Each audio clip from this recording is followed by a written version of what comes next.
Good afternoon, everyone. You are all welcome here. Good afternoon and welcome to Farrokh Derakhshani, the director of the Aga Awards for Architecture. We are really pleased and honored to have you here. After how many years? 30 years. Yeah, 30. It's a huge amount. Yes. Here we are to discuss about having a focus on architecture, and this is a special organization within the Biennale of Tecnologie, and for that reason I would like to thank the curators of this special focus, so Michele Bonino and Francesca Governa, and let me say also Michele Di Marco from WHO, who was around the table in planning and designing this conversation today.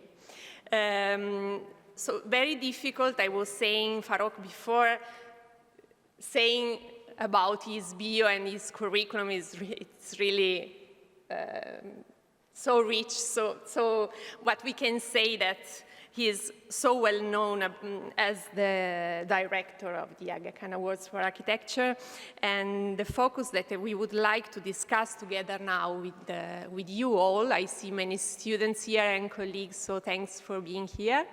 Is speaking about, we can say, scarcity and creativity. We summarize like this. So trying to see through some projects in Africa how this strategy have been applied, and then discuss a little bit more in deep around some specific topics. So the plan is having a presentation by Farrokh, and then maybe discussing some topics, as I said before. What I forgot to mention is I'm Francesca de Filippi. I'm teaching architectural technology in the Department of Architecture and Design.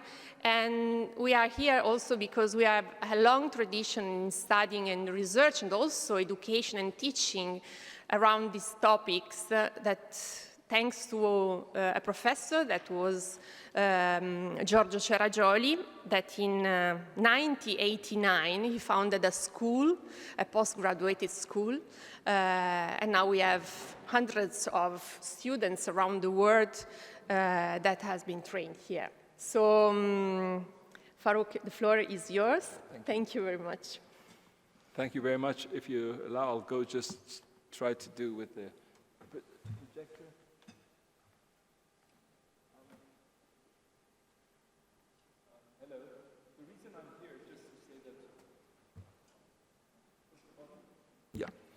Hello. I just want to explain very quickly why I'm here, because in the discussions that we had with Michele, with Francesca, that we say that, okay, how are we going to talk about Africa? I'm not African, I'm not working in Africa. There are other people around here that have been in Africa for a much longer time. But I have the chance of working for one organization for the past 42 years. So the only thing is that I've got a chance of seeing a lot of things. But with age, you start forgetting. You have to be very careful what happens with your age. So I'm working for the Alcon Award for Architecture. Briefly, the Alcon Award for Architecture is an award which is given every 3 years for the past 45 years to projects which are changing, can have an impact on changing the life of people. So this is a very different point of view of looking at architecture. Because architecture, what it is at the end of the day, you're having a building. What that building has, it has an impact on the life of the society. And it's very difficult to disassociate these two together. And that is where the basic comes from. So we're looking at the world, we've given awards. So again, architecture, I had to show, I had one image which I usually show. In 1980, when the first awards were given, at that time, it was not like today. Architecture was only about architecture. It was only about one building, maximum a little bit more. And when the awards were given, the Alcon Award for Architecture, we brought in the same group of projects, we had by Frei Otto at that time, important buildings by him. We had by people who were doing on mud architecture. We had restoration. We had water towers, done, which is at that time, engineering was not considered architecture. I mean, that was something totally different. It was engineering work. We had slum upgrading. Again, at those days, slum upgrading was something which was only the work of some social workers. It was nothing to do with urban planners and architects. So all these things came up, and Domus, which you all know, for the first time, it had on the cover of Domus in 1980, the photo of the mason, the Egyptian master mason who tried building a house. So one of the most important things in architecture is that any work of architecture is not the work of one person, the architect. It is a collective work of a group of people who are working from the client, from the engineers, from the workers, from the users, all of them together. And that's what makes a project successful, because it's not just an end product. It's not a brush on a boom. So we have given awards to different parts of the world, and I'm going to talk about, so many years, we've given awards to 33 projects in Africa. Now, the word Africa is one has to say, Africa, we're talking about 54 countries. So it's not only 1, 2, 3 countries, there are 50 countries. And they're so different. So we have given awards to, because North Africa, that a lot of people don't consider North Africa as part of Africa, but is an integral part of Africa. And so we have given awards to a number of places. We haven't had anything in South Africa, unfortunately. I'm going to talk to you today about 6 projects, very briefly. I'm not going to describe the projects in detail. I want to just say why these projects have been important. Now, when you look at the 6 projects, 2 of them are done by Italian architects, 2 of them are done by Spanish architects, 1 of them has been done by a Burkinabe architect, and 1 is done by a French architect, but this French architect was more Senegalese than any Senegalese. So that is what I'm going to explain to you how that happened. The first project is, I don't know, some of you may have heard the name of Fabrizio Carola. Fabrizio Carola was an architect, Italian architect from Napoli, who he got interested in those days. You know, we were talking about the hippies days, actually, by the way. I mean, the young people, the students, they don't know what even the word hippie means.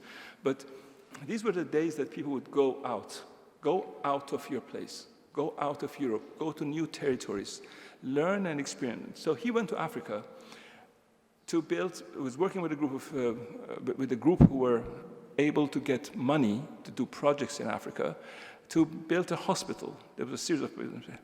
And he built a hospital in the city of Kaedi in Mauritania. So this, when you look at this map, at that, when you talk about organic architecture, etc., that was really the one. But what he did here was, first of all, he studied the place. He worked on brick, because brick was something which was new, it's a new technology, but he came up with a lot of new innovations in the form, in the way that you built. And this is what is important. 2 things that we were talking with Francesca is that one is innovation, the other one is the intelligent using resources. If the resources are used, so this it's very simple. What are your resources and how intelligently you can use them? It's not how good you use them, it's the intelligence is important. So here he did this hospital, and as you can see, it's got this, let me see if it works. Yeah, something. Anyway, you've got these wards, so they've got all the bedrooms together, but he did this in a very African way. In Africa, people don't like to leave their the person who's sick alone. They have to take care of that person. So he created this, let's see if this works. Can you see this? Yeah, here. So he had these huts that you can see here around, the round ones around.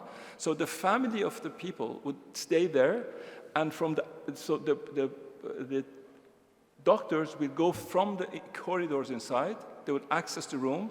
The family from outside they come and feed, and they would go out. So he made a kind of a very practical and very easy way of architecture. When you think about it, it's so sophisticated in its own way. So this is a hospital he made, and it was made as an extension to an also hospital that exists.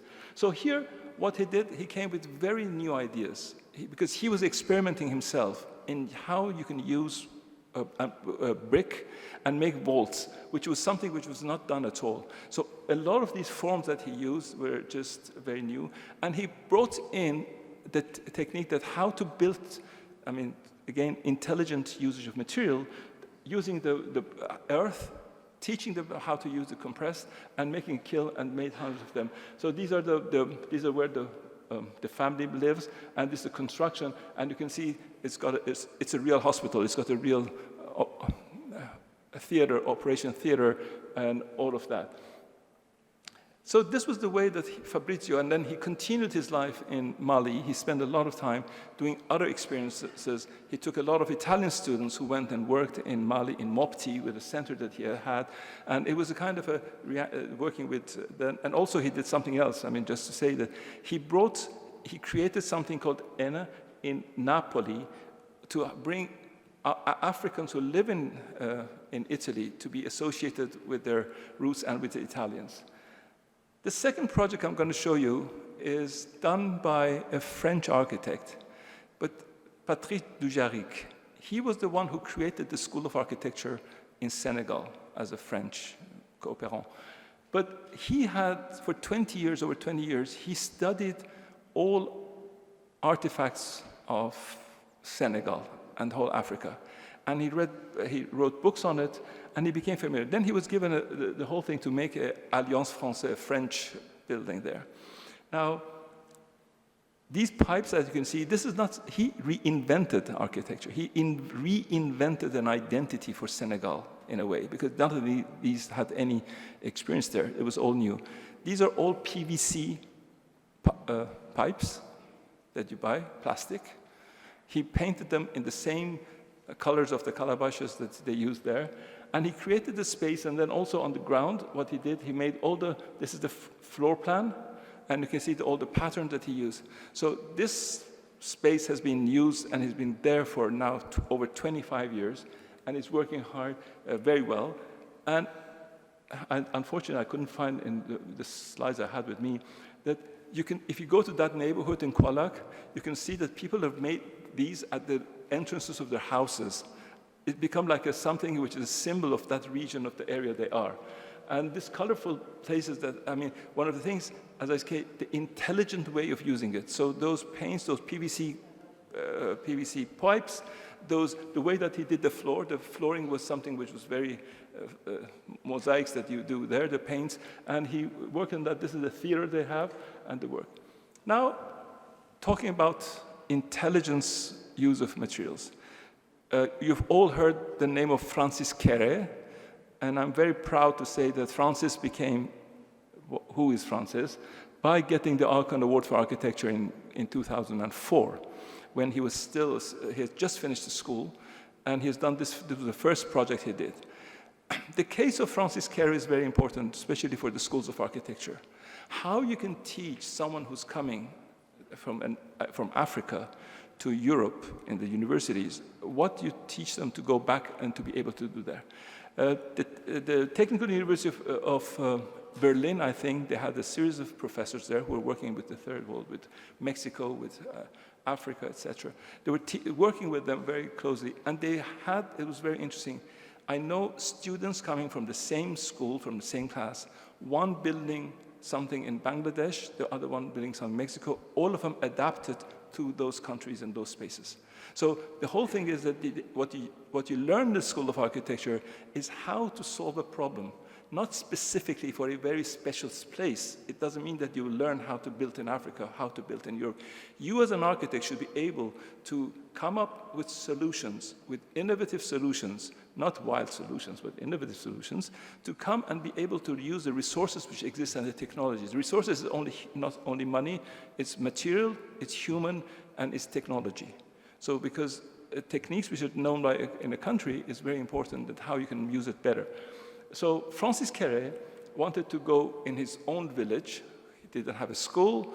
It had a very bad school. He wanted to build a school. So he learned also how to collect money. So he made an association in Germany. He was selling one brick as a symbolic brick for 1 Deutschmark then. And then that money came, and he went from library to library, collected some money, and went and built the school. When you look at it, it's a very simple school, right? It's just, a simple brick school, brick building with a concrete frame, and on the top, there is this space. Now, just to give you, I just put this photo here. They cannot afford glass. It breaks. So it's all metallic. It's something which is being used. The corner of the bricks were done that somehow in some places to make sure that the children would not get hurt. So it's only 3 classes, but he created this space and put the space frame. One of the reasons he used this space frame was that there was no road to bring beams to the village. So what they had to do is they had to put metals in small bits and pieces. The iron, they would cut the iron in the town in the sizes they want. They would bundle them in the truck and bring it in. So this is again coming and said how to use it. And he used the people who were there, mobilizing the people and having it a very easy technology. A space frame is a very easy technology, but you have to teach the people how to do it. But once they learn how to do it, they can use the same materials, and they've been doing it. And this is the school which came up, and that made him who Francis Kara is today. And you can see that because it's got these 2 levels of you've got the ceiling, which is in brick, and then you've got that space. So thermically, it's very safe inside. It's very well, it's cooler inside than what is outside, and it's very different to what it is. Now I'm coming to, again, Italians. You've probably heard Raul Pantaleo talking here, and it was Gino Strada who had organized, again, another Italian figure, who had this institution called Emergency, going the doctors to go to Africa to help the Africans. Here they wanted to build a cardiac hospital which was regional. It doesn't only serve one country. It is Khartoum, but it's serving all the different countries around this one. So they brought the money. They had the hospitals. So they came and made this hospital, which has got 3 sides. It's got a hospital in the middle. It's got a dormitory for the doctors, when the doctors go and stay. And it's got some social factors. So what is done is that, yes, the hospital is a building that they've done, again, using the local materials, etc. And then on the right, you have got the housing for the doctors. So what happened is that they received a lot of money, material from Italy, all the material, technical, medical material that has to be shipped to Sudan. And with that, so this is the part of the hospital. You can see they're using these shades, local materials, the way it's been used all over the place. And then they had the containers. So instead of scrapping the containers, because usually when you take the containers, you have to sell it back.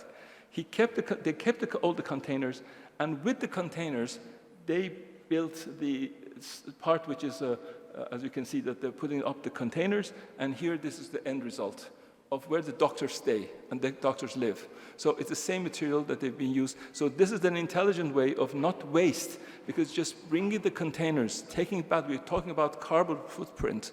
This is where all these things work. So the work of an architect, the intelligence of the architect helps that towards that. Now, the 2 projects which I'm going to go at the end are the 2 most recent projects done by 2 different Spanish architects. Well, for the Spaniards here, if there are any, these people who did this are from Bilbao, they're Basque, and the other ones are Catalans, so they're not Spanish in a way or another. Anyway, so here they did this school. There was some extension to a university. Here, as you can see, the biggest problem you have is the climate.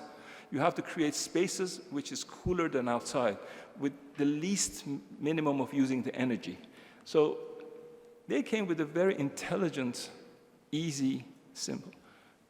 You can see them all at the right down there. So with one, in concrete, they built it with concrete, they made these blocks. And putting with these blocks together with two different ones, they've got two, one was the corners and one for the rest, they created, as you can see that easily, they put it together, and that's what they created. So they've created the outer shell of the building, and on one side, they had this very long ceiling so the sun would not come in. So by creating on both sides of the building, here what they have, between the building, you can see on the right-hand side, there's a space. So that space cools the building. So the building inside is all insulated and is few degrees cooler than outside. So this is the structure they've made. And this has been in Bambi in Senegal.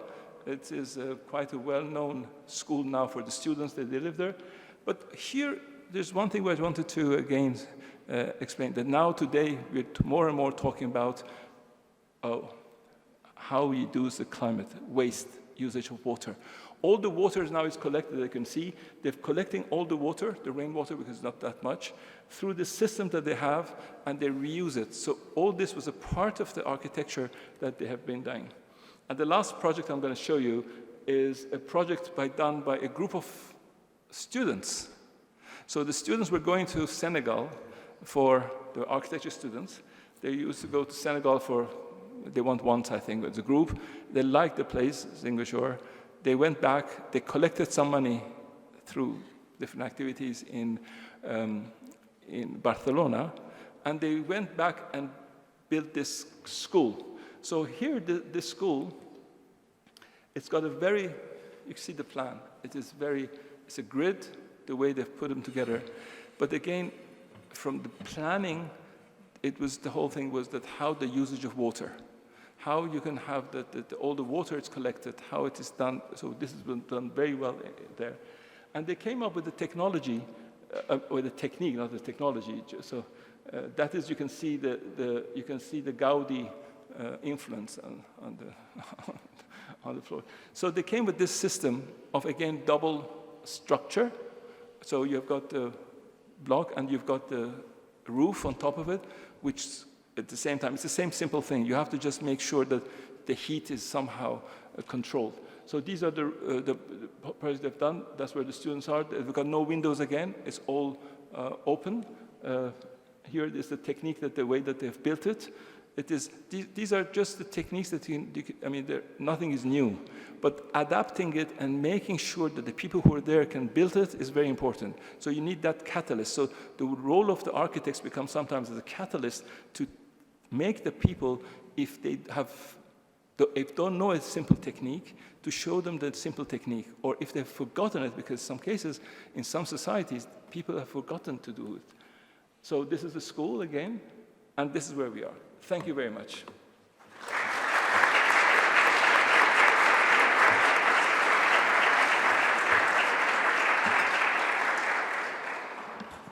Thanks, Farrokh.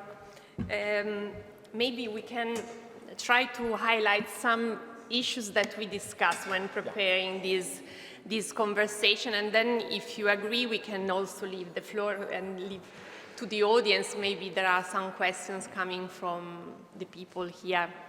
The first consideration that we had is, okay, we are seeing projects in Africa, but how many are Africans projects? You showed some of them, of course, but for sure you participated to a lot of juries, you went and visited a lot of schools of architecture, so you are exposed to a huge amount of projects. And which is your perception about the African architecture in the sense that we are describing? So the awareness about environmental sustainability, the use of local resources, is it something that is growing, or it's already there, or it's because we see a lot of Italians or a lot of European architects working in Africa, but are there African projects or projects in Africa?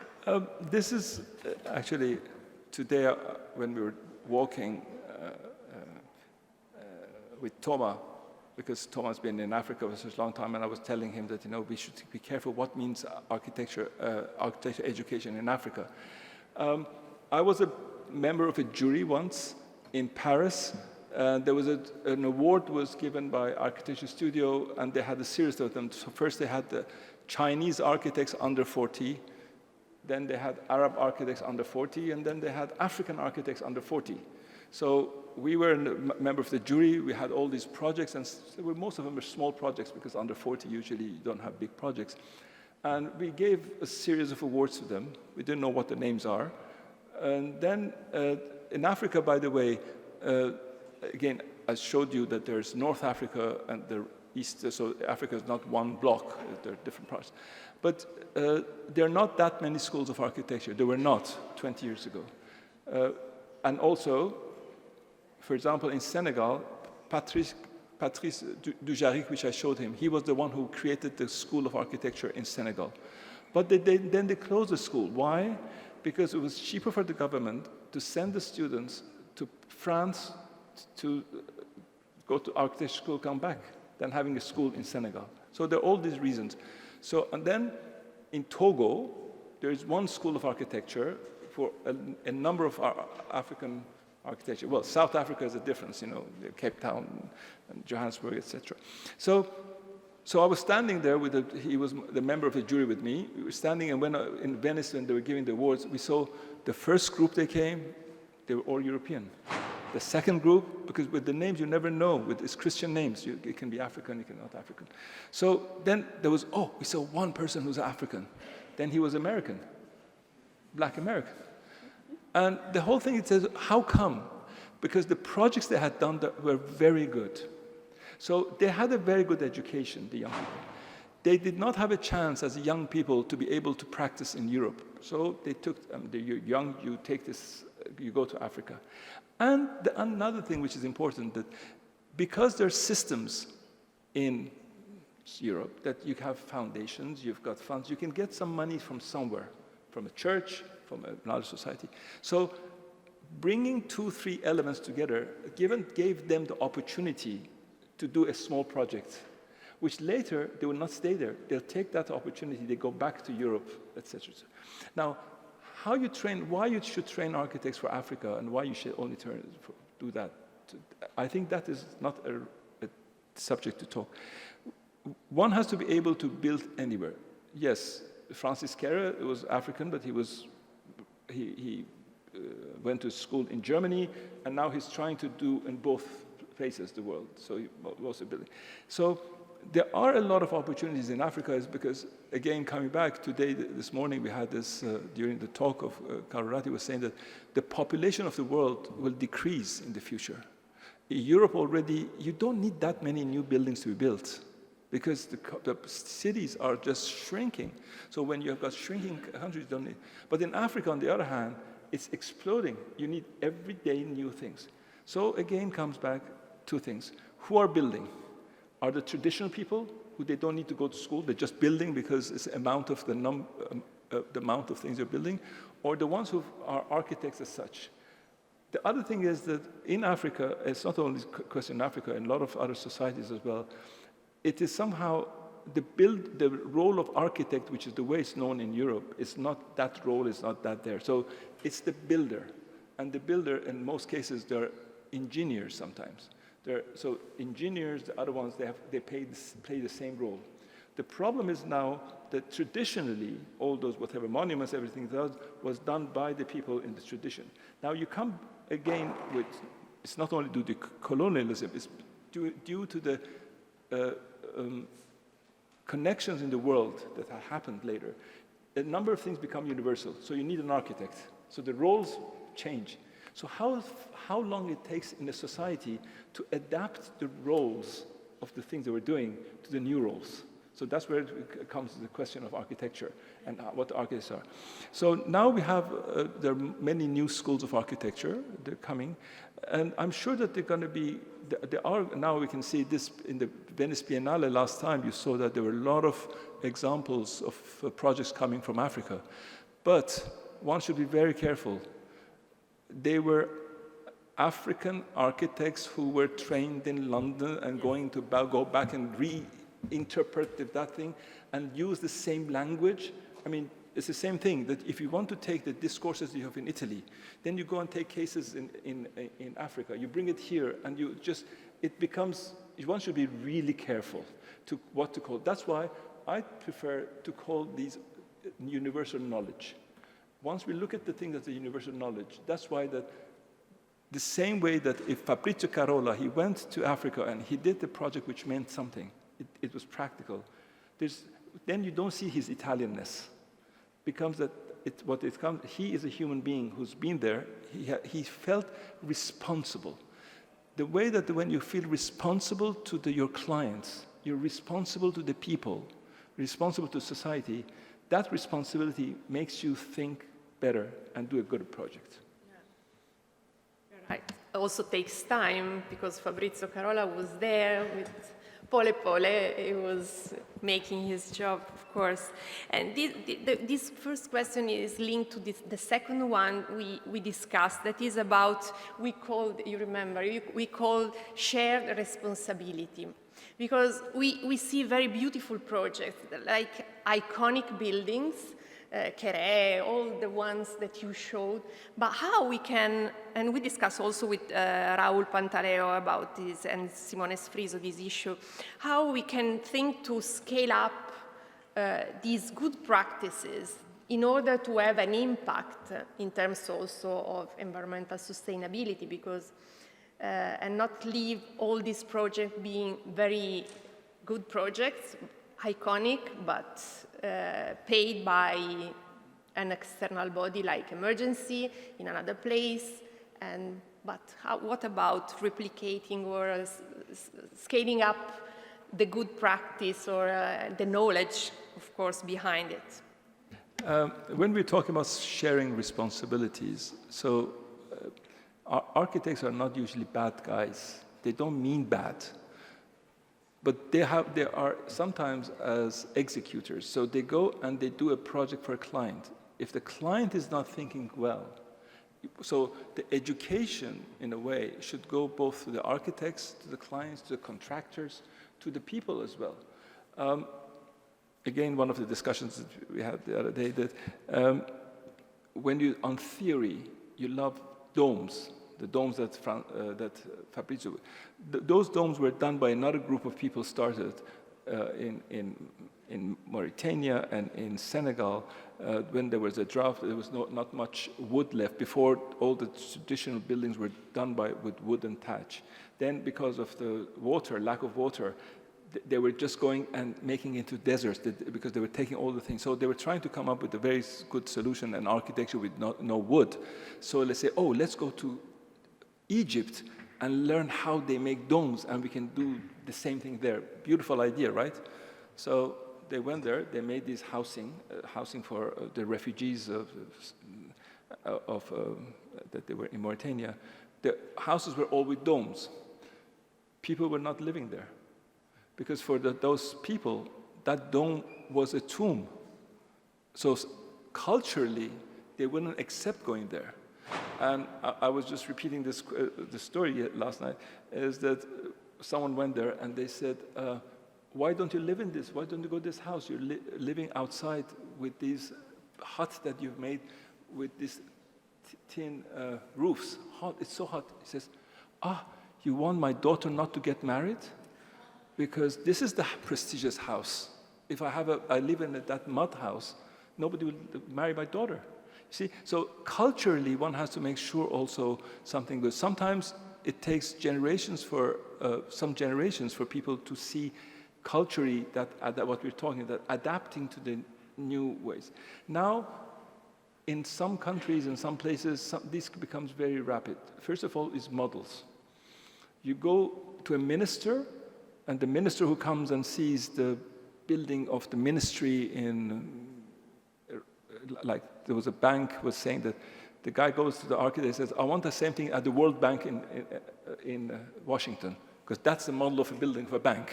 So when the guy tells that to the architect, maybe the first architect is responsible and says no, the second architect doesn't have the rent to pay at the end of the month, say yes, I'll do it for you. exactly what you want. So this is where we have to have shared responsibilities. It means that it's the role of the architects, if the client does not know, to give them other solutions and to be able to convince the people who've got the money and the people who've got the power in a way that this guy, because you can, at the end, if you're able to tell them that if we do this, you will get what you want, plus more. Because sometimes, in a lot of cases, the architects cannot, they come with the solutions, but it would not satisfy the clients economically. And what you're saying, upkeep. One thing which is very important in most of the projects, and I mean, in Europe you have got it maybe less because of the time, is upkeep of buildings. It's building, having a new building built is one thing. How that works in 20 years. If you build a school or a hospital in a remote place and it is not something which is easily maintainable, that will be a disaster. So one has to, I mean, that's why what we're talking about shared responsibilities, you have to, in order to take the responsibility, but at the same time, share it with someone else so you all know what's going on. Yeah, also maintenance sometimes is, we can say it's a kind of activity that is performed by the community, so also this changing can be relevant. In terms of the third topic that we discussed is about, we can say, education at large, so awareness, education and training, which is, in your opinion, the major challenge that we have to face within the university in training professionals that should be aware about all this context and wherever they work, put this kind of intelligence, creativity within a context of vulnerability, scarcity, or not. But which is the challenge or the role also of the university in training is? Again, maybe I'm just exaggerating in a way, but you cannot do change through only one discipline. The importance comes when you are not only responsible to your peers, but you're responsible to the other people in the society. Let's say sometimes in different, when you look at the history of culture, art, architecture in a lot of parts of the world, you can see the same people, the same societies, they've got moments that everybody, it was a big explosion, then you had a number of years that everybody was going down. When you look at it, it's not because you have less talented artists, less talented architects, less talented, because what is important is creating an enabling environment. And within an enabling environment is that you are responsible to explain to others what you're doing as well. It's not only your clients. So if you're, for example, the journalists may have an important role, the intellectuals, the musicians, the other, I mean, whoever's got nothing to do with architecture, they all, but the collective awareness. So you cannot make only very good doctors in a society. And you can have the best school of medicine in one country, but the rest of the university doesn't go with it. That is not enough.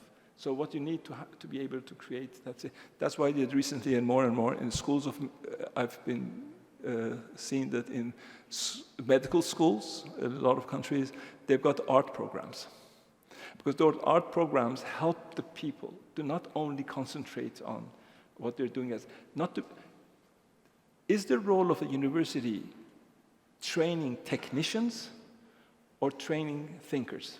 Yeah. And if you make that decision and that distinction, that makes the whole difference.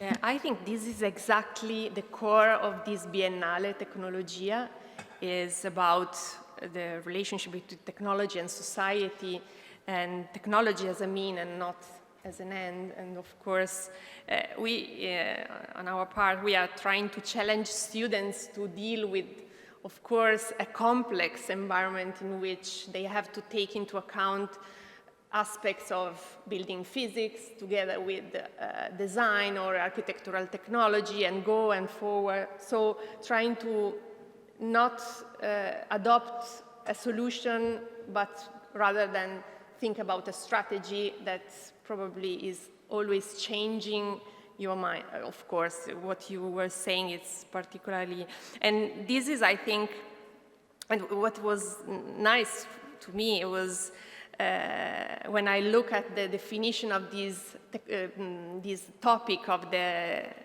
Biennale, that is achievable utopias.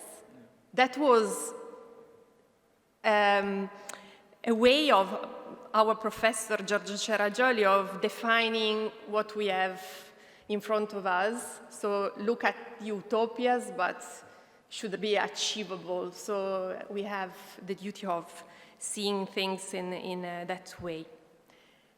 I would leave the floor to the audience, of course, if all the questions are welcome. I just wanted to add a small thing.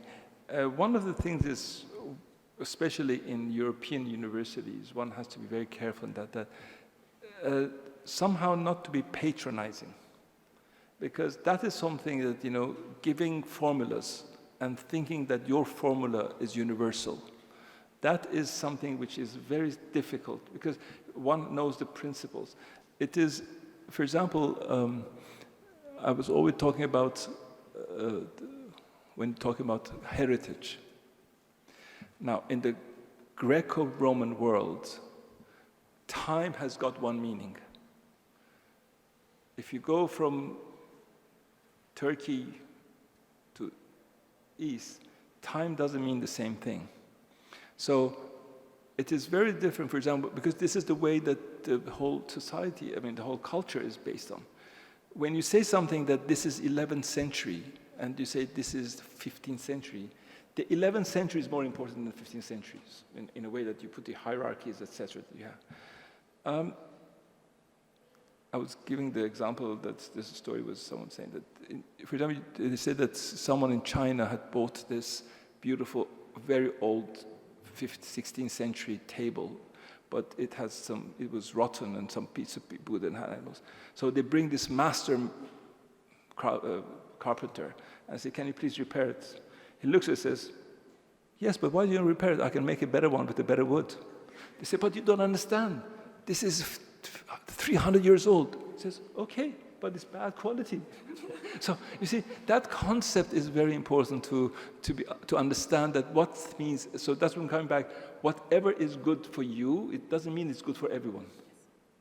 And that's something one has to accept and respect.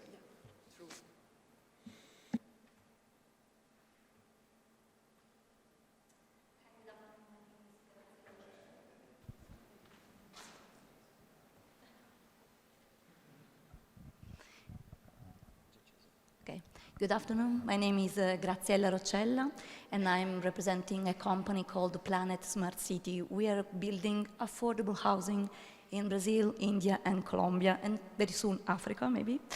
And we are based here in Torino.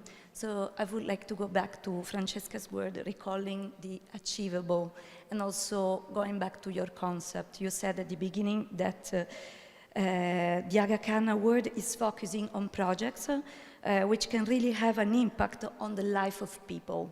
And then you mentioned the pressure of the growing population in emerging countries, not just in Africa. So my question is about in the domain of housing, the Aga Khan Award for Architecture has recognized already innovative projects that blend traditional technologies with modernity. How do you envision the application of these traditional technologies in the context of affordable housing? And what role can initiatives like the Aga Khan Award play in the bridging the gap?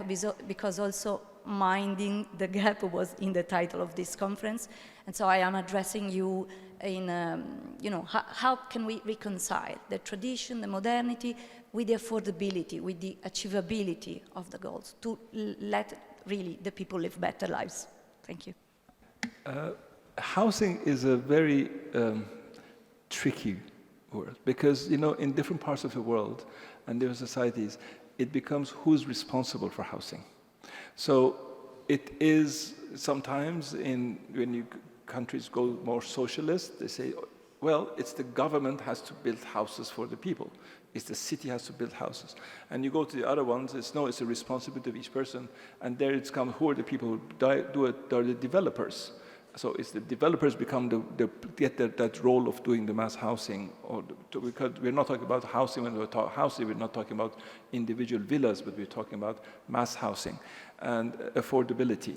So this is something, again, which is only maybe maximum in the whole world, 1 century or more that has been doing the housing. Again, I can give you one example of one of the award-winning projects, which is done for a developer, by architects in Singapore. Now, what was very interesting is that a developer wants to build a building, has got a plot of land and wants to build a building, and comes to these architects who then were less known, now they're very well known, WOHA. They came, and the architects, they did something, they played a trick. First of all, they convinced the client that, okay, we're going to do a building for you. You have to go a little bit higher with the plot of land you have, but we will make sure that we'll give you enough housing square meters to sell. You see, because the developer wants to sell. They came with a fantastic solution, which they borrowed they learned from traditional architecture, which is horizontal windows. So what is a horizontal window? In the tropical places when it's very hot and very humid, you have got the rain, right? So the rain and wind. So if it's raining and the wind, if it comes in your room, it's all wet. So they had created traditionally what they call them horizontal windows. It means it's a window that the roof is like this, the air goes and flows and the water doesn't come in. So the trick that they played is that they created this building with when going in the section, the room was like this, and then 1 meter later it would go up, have a window, and go up, right? So you don't have by the rules when the municipality is calculating, you are only selling, you're only having 50 meters of square meters, right? But in reality, because of that thing, you have got more space. So the guy who's buying it, he's buying more space. So in a way, at the same time, because of the system that they had, the economy of the air conditioning. In Singapore, it's all the time people, when they leave the houses also, they leave the air conditioning on. So this way, by leaving these windows open during the daytime, it was airflow, so you would only put the air conditioning when you come back. So all these small things, which was architectural solution, but not only architecture and such, made the developer believe in them. And then after this building, it was so successful, they made another series of buildings which were saying, these are the architects who have done it. So that is where you have to see that where is the plus that the architect brings to you. Because at the end of the day, you have the limits, affordable, the word affordable sometimes, one has to be very careful. Again, what I was saying before, affordable to build or affordable to keep and maintain for years. So that is very important, and it's very important in the materials that you use for these kind of buildings. So right now, a lot of companies, they come with new innovative materials that are industrially, you can make them, they're very cheap in a way, but at the long term, how much they work and how they work, and that's very important.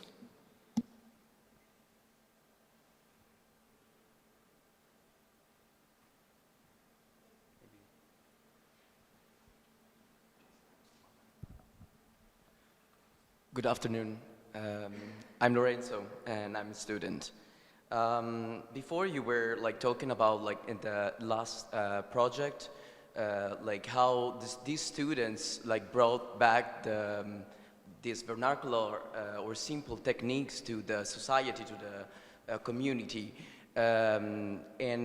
Since I'm I'm doing like a research like with 3D printing, I was like wondering, what do you think regard these? And since also before you mentioned that as architects we have responsibilities to like bring innovation and of course good examples or good projects. What do you think, how technology like as 3D printing or additive manufacturing in general, can it be, will it be acceptable for the society or like communities in Africa, for example? What do you think? Thank you. You know, the 3D printing is also a technique, right? It's an approach.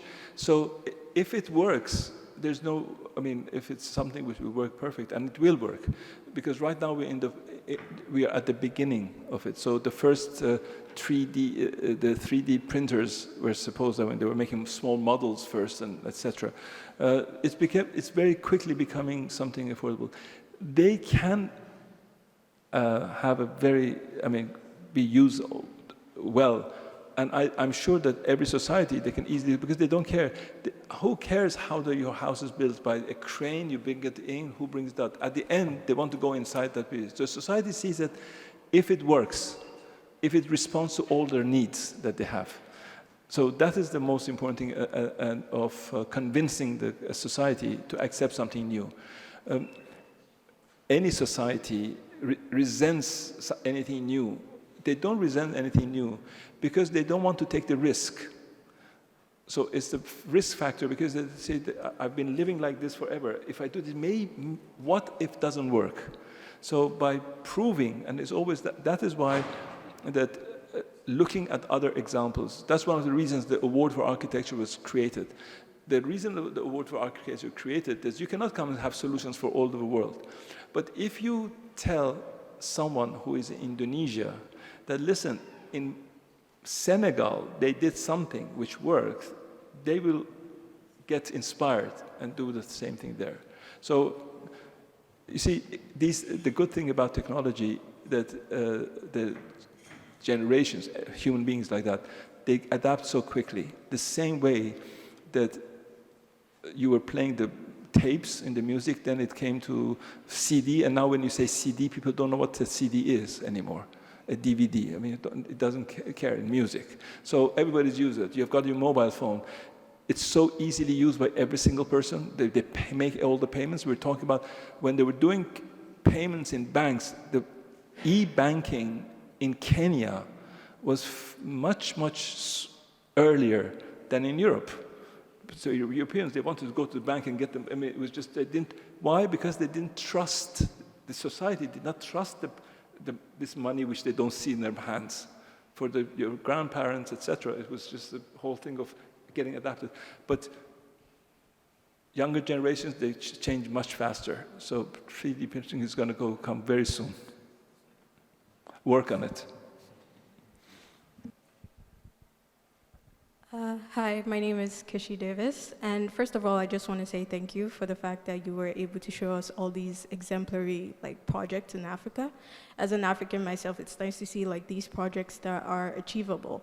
But a question I had was, because especially in bigger cities in Africa, it's hard to see what is called African architecture, because most of the projects you showed were more in remote areas and more places where are lesser populated. So my question was, do you think it's possible to be able to adapt these innovative new approaches in bigger cities where as of now they're kind of not open to those style of architecture, because they tend to gravitate to more towards westernized forms of architecture? So I just wanted to know, in what Francesca said in the terms of scalability, is it possible to be able to move that type of approaches into the more denser cities and be able to adapt it to create a new type of architecture? You're absolutely right. The problem is that, as I said, the need. So there is this need which you want to do it very quickly. And urban cities are very new in most of Africa, the big cities. And I've got nothing against high-rises, but the way is that if you've got intelligent high-rises, so the sooner that people come with some better ones, is better, and to learn from that. So today, most of the African cities, the capitals are looking alike because it's the same buildings.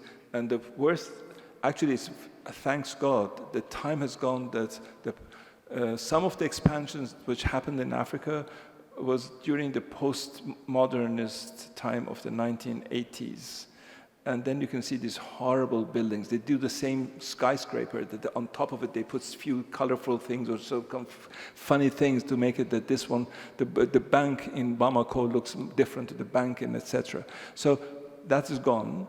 Now, you know, I don't think that it's true that these projects which I was showing, they're all small scale and they're all in remote places because that's where the architects have been able to produce something. It's very difficult to do it in the new cities. But I think myself the same way that there's nothing wrong with those if it's a good high-rise, right? All around the world, all of us, we are using mobile phones. And there's no African mobile phone, Asian mobile phone. They're all the same, right? Because it's the whole thing that your relationship with what you have. And that is how that adapts. There's certain things which can go further to be, let's say, I give you an example. What might be different is the behavior of those people in an African society, in a specific, when I'm saying African, I'm just talking about, let's say, Nigerian way in Nigeria, right? The way that the people behave. One has to be very intelligent, and the office building that you make, where you put the places that the employees, they can get together because they will get more together than if they get together in Italy. You see what I mean?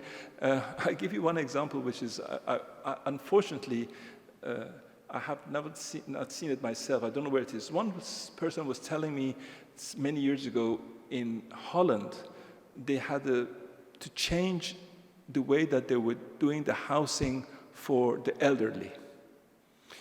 Dutch people, they sit in the room, they don't speak to someone else, old people. They go to the... So what they were doing, as they were doing this house for the elderly, with the rooms, with the small kitchenette and a small bathroom, and very tiny corridors, right? So later, the second generation Moroccans and Turks, they were not going the old people back to their countries because their children were living there. But they don't go and sit alone in the room. They want to come and sit in the corridor and talk to the other person who's next door. So they had to make new housing for elderly with common spaces which didn't exist for the one before. And then they saw that, yes, this became popular, and the Dutch also would like to go and sit down to talk to them. So what I'm saying is that when you adapt the spaces, it's the same building, it's the same kind of volume. The whole thing is how much of that you make it.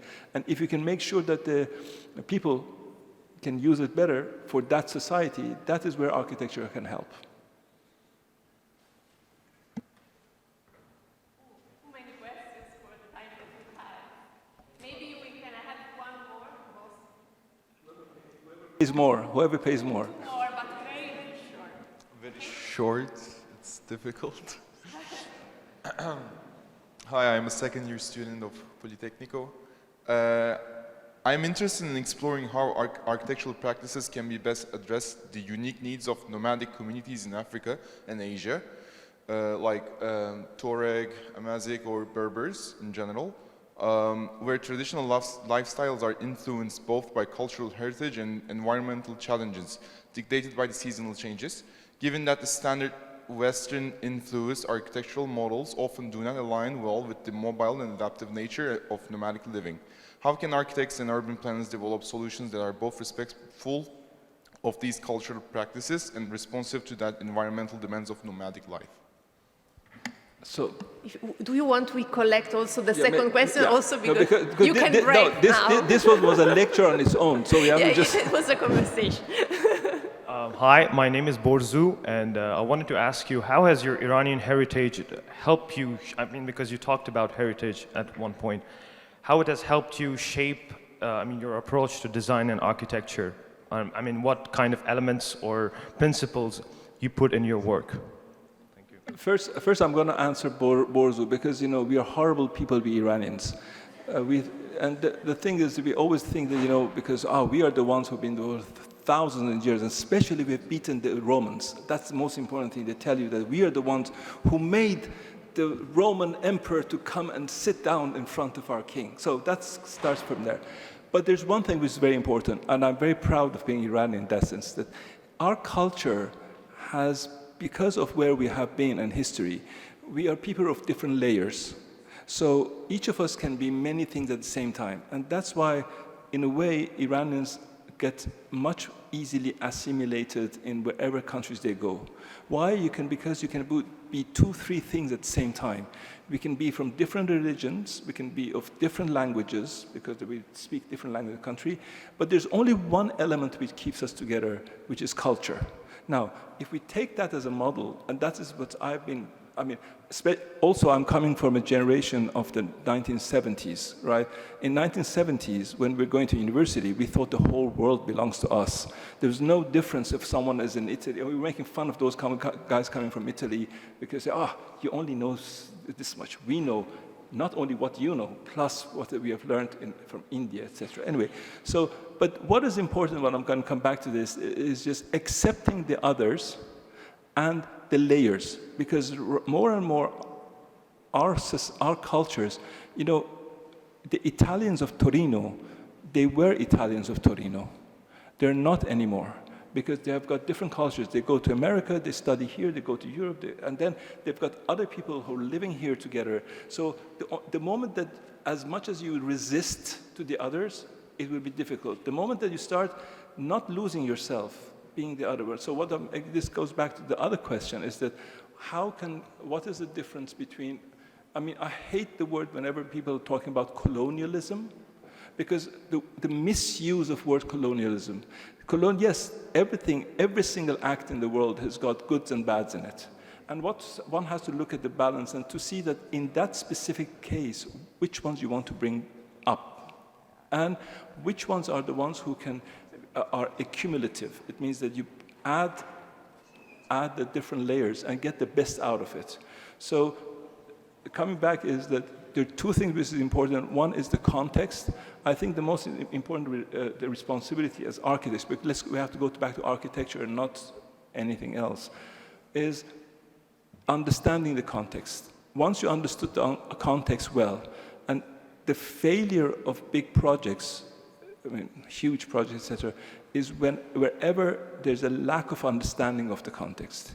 The projects which were done in the 60s and 70s, in a lot of cities here in Europe, you had those big expansions of the housings all over Europe in the 1960s, 50s, and 60s and 70s, which are now becoming a disaster for the country, for the cities, because they were done without paying attention, without understanding the context, and only taking some technology as a solution. To take out something and exaggerate on that. And that's what's happened, that later we have to pay for it. I think we have to pay more for more money. So thanks for I think that many questions could come, but now the time is gone. So thank you very much for being here. You have definitely to come back again another time. Good food, good wine, I'll come. And thank you all for being here. And do not go away, because at 4 o'clock we have another conversation, super interesting event. So, Architettura per la coesione sociale tra progettazione e dialogo interreligioso. So please stay here. And thanks everyone for your interest.